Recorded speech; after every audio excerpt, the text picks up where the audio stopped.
বিসমিল্লাহির রহমানির রহিম। আমি মোহাম্মদ রবিন দেওয়ান, ঢাকা কবিরনজরুল উচ্চ বিদ্যালয়ের সিনিয়র শিক্ষক।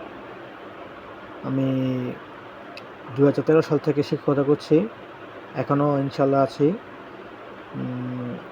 আমার অনেকগুলো স্টুডেন্টের ব্যাচ আছে, যেমন আমি ক্লাস 10 থেকে ডিগ্রি পর্যন্ত স্টুডেন্ট পড়াচ্ছি।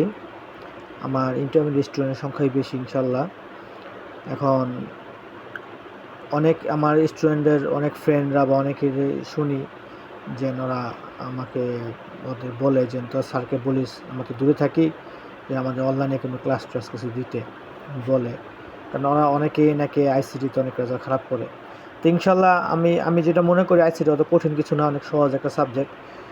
যদি কোনো স্টুডেন্ট কোনো টিচারের কাছে নিয়মিত এই পড়াশোনা করে, তাহলে রেজাল্ট খারাপ হতে কোনো প্রশ্নই আসে না।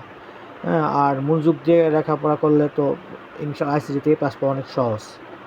তো আমি ওদের কথাতে চেষ্টা করতেছি কিছু শেখানোর জন্য। এটা আমার নতুন পেজ, আমি অনলাইনে তো সময় নিয়ে আমার, তারপরেও চিন্তা করি যে যদি আমাদের কোনো উপকার হয়, তাই চেষ্টা করতেছি কিছু শেখানোর জন্য। যদি আমার কোনো এই কথায় বা এসে যদি ভুল হয়, আমাকে কমেন্টে জানাবেন। আমি ইনশাল্লাহ কমেন্টগুলো দেখে ওভাবে স্পষ্টভাবে কথা বলার চেষ্টা করব, কারণ আমার হাতে ধরে ভিডিও করছি তো, তাই আর কি হয়তো বা একটু কথাগুলো অস্পষ্ট হতে পারে। আচ্ছা, ঠিক আছে, আমি ক্লাস শুরু করি তাহলে। আমার কোচিং সেন্টারের নাম বিসমিল্লাহ কোচিং সেন্টার।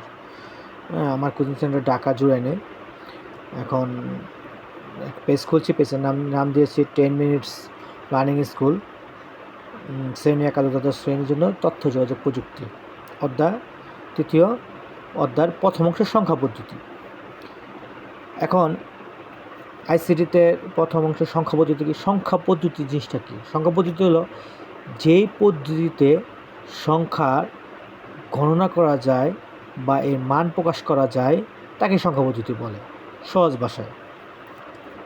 এখন সংখ্যা পদ্ধতি কোনো প্রকারভেদ আছে কিনা? হ্যাঁ, আছে। সংখ্যা পদ্ধতি দুই প্রকার, যে পজিশনাল সংখ্যা পদ্ধতি, নন পজিশনাল সংখ্যা পদ্ধতি। এখন পজিশনাল সংখ্যা পদ্ধতি কত প্রকার, কী এবং সংখ্যা আমরা জানবো এখন। পজিশনাল সংখ্যা পদ্ধতি কী? যেই পদ্ধতিতে সংখ্যার স্থানীয় মান প্রকাশ করা যায় এবং এর গণনা করা যায়, তাকে পজিশনাল সংখ্যা পদ্ধতি বলে। পজিশনাল সংখ্যা পদ্ধতি কয় প্রকার? পজিশনাল সংখ্যা পদ্ধতি 4 প্রকার। তার মধ্যে কী আছে? যেমন আছে দশমিক সংখ্যা পদ্ধতি, বাইনারি সংখ্যা পদ্ধতি, অক্টাল সংখ্যা পদ্ধতি, হেক্সাডেসিমাল সংখ্যা পদ্ধতি। দশমিক সংখ্যা পদ্ধতি কি? যেই পদ্ধতিতে সংখ্যার স্থানীয় মান 0 থেকে 9 এবং এর বেস 10, তাকেই দশমিক সংখ্যা পদ্ধতি বলে। যেমন 25 লিখেছি, যেমন একটা সংখ্যা লিখলাম, এখানে 25 লিখলাম। এখন এটা এই তথ্য যোগাযোগ পদ্ধতিতে আমরা যদি বলি এটা কী সংখ্যা, আমরা সাধারণত বলতে পারবো না কী সংখ্যা। যদি এখানে কোনো একটা বেস দেওয়া থাকে ছোটো আকারে, যেমন 10 লিখা আছে, তখন বুঝবো হ্যাঁ এটা দশমিক সংখ্যা। 10 দিয়ে বুঝবো এটাকে বলা হয় বেস। বেসের সংখ্যাটা আমি পরে দেখাবো। আবার যেমন এখানে লিখেছে 155.25, এই যে 0.25 এই পুরোটাই একটা দশমিক সংখ্যা, কারণ এখানে এই 10 দেওয়া আছে। এটা আমাদের দশমিক সংখ্যা পদ্ধতি।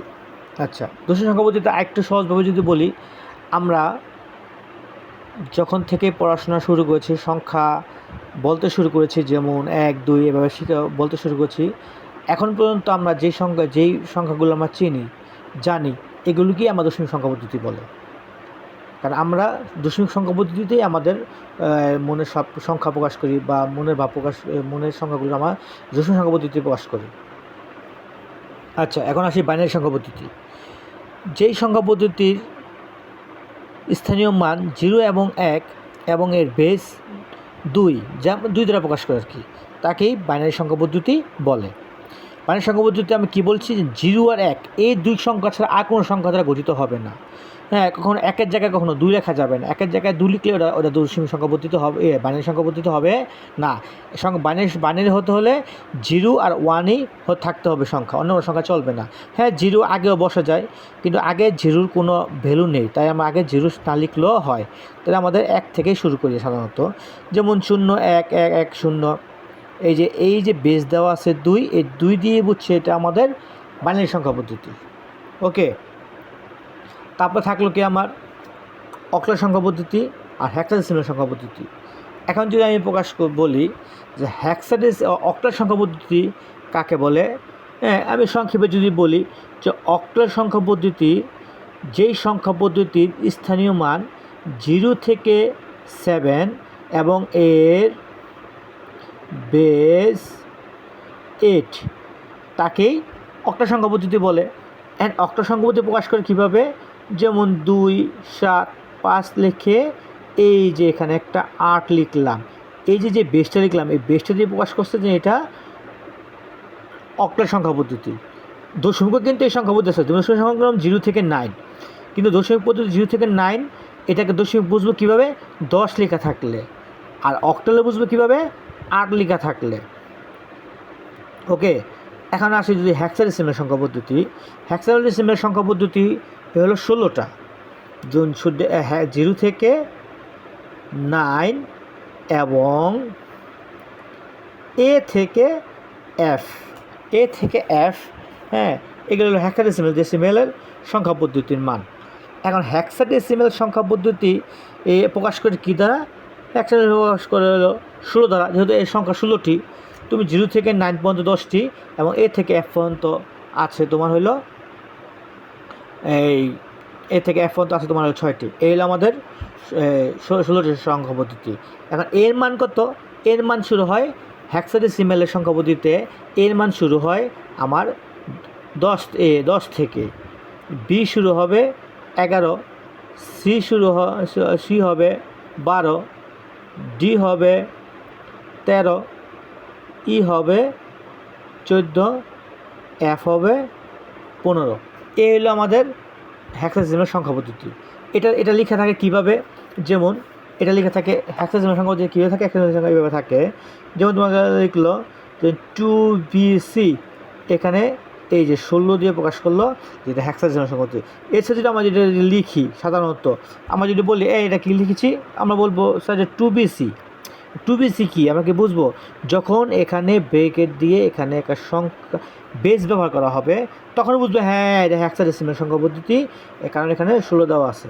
এখন আমি যদি বলি যে 2 5 7 10, তখন বুঝবো কি এটা, হ্যাঁ এটা 10 দেওয়া আছে দশমিক সংখ্যা পদ্ধতি। এখন আবার যদি বলি 2 5 7 8, তখন কি বুঝবো এটা অক্টাল সংখ্যা পদ্ধতি।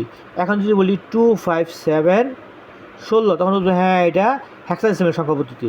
আবার যদি এইভাবে লিখি 2BC, এটাও আমার হেক্সাডেসিমাল সংখ্যা পদ্ধতি। ঠিক আছে, এই বেস দ্বারা বোঝা যায় এটা কী সংখ্যা পদ্ধতি। এখন একটা গুরুত্বপূর্ণ বিষয় হলো, এখানে যদি লেখা হলো 2 5 8 এবং এখানে 8 লেখা থাকলো, এটা কী সংখ্যা উপর, এটা কে বলতে পারবা যে এটা কী সংখ্যা? এটা কোনো এই 4 পদ্ধতি কোনো পদ্ধতি সংখ্যা পদ্ধতি পড়ে না, কারণ অক্টালের সংখ্যা 0 থেকে 7 পর্যন্ত 8 কখনো অক্টাল সংখ্যা হবে না, তাই বুঝবে এটা আমাদের কী সংখ্যা, অক্টাল সংখ্যা না। ওকে, তা অবশ্যই আমাকে কমেন্ট করে জানাবে যদি কোনো কিছু অস্পষ্টভাবে বুঝো বা বুঝতে অসুবিধা হয়, ইনশাল্লাহ আমি আবার ক্লাস দিয়ে আবার বুঝাবো। ওকে, আর যদি কেউ কোনো সমস্যা অন্য কোনো কিছু জানতে চাও আমাকে কমেন্টে জানাবে। ওকে, সবাই ভালো থাকবে, মনোযোগ দিয়ে ক্লাস করবে।